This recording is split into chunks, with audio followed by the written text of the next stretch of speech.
കഴിഞ്ഞ ദിവസങ്ങളിൽ തലസ്ഥാനത്ത് ഫ്ലെക്സ് യുദ്ധമായിരുന്നു. ഒരു കൂട്ടർ ഫ്ലെക്സ് വയ്ക്കുന്നു, മറ്റു കൂട്ടർ വലിച്ചു കീറുന്നു, ചിലരൊക്കെ കരിയോലൊഴിക്കുന്നു, ചിലർക്ക് ഫ്ലെക്സ് തുപ്പുന്നു. എന്തൊക്കെയായിരുന്നു? എന്തായാലും ഫ്ലെക്സ് ഒക്കെ നീക്കം ചെയ്യാൻ നേതാക്കൾ പറഞ്ഞതിന് പിന്നാലെ ഇന്നിപ്പോൾ എന്താണ് അവസ്ഥയെന്ന് നമുക്കൊന്ന് നോക്കാം. തിരുവനന്തപുരത്ത് നിന്ന് ടി വി പ്രസാദും കൊച്ചിയിൽ നിന്ന് അർജുൻ മട്ടന്നൂരും തത്സമയം ചേരുന്നു. ആദ്യം ടി വി പ്രസാദിലേക്ക്. Good morning T V Prasad. Good morning Arjun Mattannur. ഇന്നലെ ഹൈക്കമാൻഡ് പറഞ്ഞു, അത് അണികൾ ശിരസാ വഹിച്ചു. പറഞ്ഞ് തീർന്നില്ല, മിനിറ്റുകൾക്കുള്ളിലാണ് ഫ്ലെക്സുകൾ തെരുവിൽ നിന്ന് അപ്രത്യക്ഷമായതല്ലേ?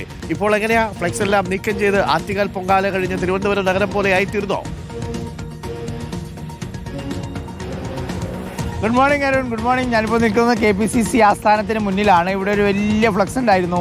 ആ KC വേണുഗോപാലിനും അതുപോലെ തന്നെ VD സതീശനൊക്കെ പിന്തുണ പ്രഖ്യാപിച്ചുകൊണ്ട് ഇന്നലെ തീരുമാനം വന്നതോടുകൂടി ആ നിമിഷം തന്നെ അകത്തുണ്ടായിരുന്ന പ്രവർത്തകർ കൂട്ടത്തോടെ പുറത്തേക്ക് ഇറങ്ങി അതേ എടുത്തു കൊണ്ടുപോയി അങ്ങ് പോയി. ഇപ്പോൾ ഹൈക്കമാൻഡ് വടിയെടുത്തതോടുകൂടി നല്ല കുട്ടികളായി എന്നാണ് തോന്നുന്നത്. ഇതിൻ്റെ മുന്നിലുള്ളത് ഇന്ദിരാഭവൻ്റെ പ്രധാനപ്പെട്ടൊരു ബോർഡ്. നേരത്തെ കഴിഞ്ഞ 10 വർഷം ഭരണമില്ലാത്ത സമയത്ത് ഇന്ദിരാഭവൻ്റെ ആ ബോർഡൊന്നും കാണാൻ പറ്റുന്നുണ്ടായിരുന്നില്ല. അരുൺ ഇപ്പോഴാണ് നല്ലൊരു ബോർഡൊക്കെ ആക്കിയത്. അതിൻ്റെ ഇപ്പുറം ഇതാ ഇന്ദിരാ ഗ്യാരണ്ടി എല്ലാം എഴുതി വെച്ച ഒരു ഫ്ലക്സ് ഇവിടെയുണ്ട്. അതിൻ്റെ താഴെ കേരളം ജയിച്ചു എന്ന് പറഞ്ഞ് ഇനി UDF നയിക്കും എന്ന് പറയുന്നൊരു ഫ്ലക്സ്. മറ്റ് VD സതീശനോ അതുപോലെ തന്നെ KC വേണുഗോപാലോ ഒന്നും കാണാൻ കഴിയില്ല. അകത്ത് ഉമ്മൻചാണ്ടിയുടെയും രാഹുൽ ഗാന്ധിയുടെയും ഓരോ ഫ്ലക്സ് മാത്രമാണ് ഇവിടെയുള്ളത്.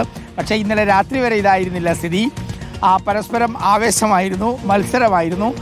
ഇവിടെ മാത്രമല്ല അരുൺ, സെക്രട്ടേറിയറ്റിന് മുന്നിലുണ്ടായിരുന്ന ഫ്ലക്സ് അത് പലതും തിരിച്ചു വെച്ചിട്ടുണ്ട്. ഇന്നെടുത്തു കൊണ്ടുപോകുമെന്നാണ് അവർ പറഞ്ഞത്. എന്തായാലും പ്രഖ്യാപനം വന്നതോടുകൂടി അണികൾ ഒന്ന് അടങ്ങി. ഇനി മുതൽ പ്രകടനം ഉണ്ടാവില്ല എന്നാണ് പറയുന്നത്. പക്ഷേ മിനിഞ്ഞാന്ന് തിരുവനന്തപുരത്ത് നടന്ന വലിയ പടുകൂറ്റൻ പ്രകടനത്തിൽ നടപടി ആലോചിക്കുന്നുണ്ട്. അത് ഉണ്ടാകുമെന്ന് തന്നെയാണ് ഇന്നലെ വൈകുന്നേരം വരെയുള്ള വിവരം. ഇനിയിപ്പോൾ ഇന്നതിൽ മാറ്റമുണ്ടോ എന്നറിയില്ല. ജില്ലയിലെ പ്രധാനപ്പെട്ട പല നേതാക്കൾക്കെതിരെയും അങ്ങനെയാണെങ്കിൽ നടപടി വരാനുള്ള സാധ്യതയുണ്ട്. എന്തായാലും ഇന്നലെ 3 നേതാക്കളും വന്ന് നിരന്നു നിന്ന് പറഞ്ഞു, നമ്മുടെ പേരിൽ ആരും പ്രകടനം നടത്തരുത്, നമ്മുടെ പേരിൽ ആരും ഫ്ലക്സ് വെക്കരുത്, വെച്ച ഫ്ലക്സ് എടുത്തു മാറ്റണം എന്ന് പറഞ്ഞതോടുകൂടി ഇതാരും ഇവിടെയെല്ലാം ശാന്തമായിരിക്കുന്നു. നേരത്തെ പറഞ്ഞതുപോലെ ആറ്റുകാൽ പൊങ്കാലയ്ക്ക് ശേഷം നഗരം ഒന്ന് വൃത്തിയാക്കുന്നത് പോലെ ഫ്ലക്സുകൾ നീങ്ങി തുടങ്ങി എന്നതാണ്. ഓക്കെ ടി വി പ്രസാദ്, അപ്പോ കോൺഗ്രസിന്റെ അണികൾക്ക് ഇങ്ങനെയും പെരുമാറാൻ അറിയാം എന്നുള്ളതാണ്. ഒരൊറ്റ നിർദ്ദേശം ഇന്നലെ ഉണ്ടായിരുന്നുള്ളൂ. ആദ്യം രാഹുൽ ഗാന്ധിയും മല്ലികാർജുൻ ഖർഗെയും നേതാക്കളെ കാണുമ്പോൾ അവരെയൊക്കെ അഭിനന്ദിച്ചിട്ടാണ് പറഞ്ഞത്, നിങ്ങളൊക്കെ എല്ലാവരും കൊള്ളാം, മുഖ്യമന്ത്രിയാവാനൊക്കെ യോഗ്യരാണ്, പക്ഷേ നാട്ടിൽ നടക്കുന്നത് എന്താണ് എന്നാണ് രാഹുൽ ഗാന്ധി ചോദിച്ചത്. അതുകൊണ്ട് അക്കാര്യങ്ങളിൽ ഒരു തീരുമാനമാക്കൂ. ആദ്യം ഫ്ലെക്സൊക്കെ എടുത്ത് മാറ്റാൻ പറയൂ.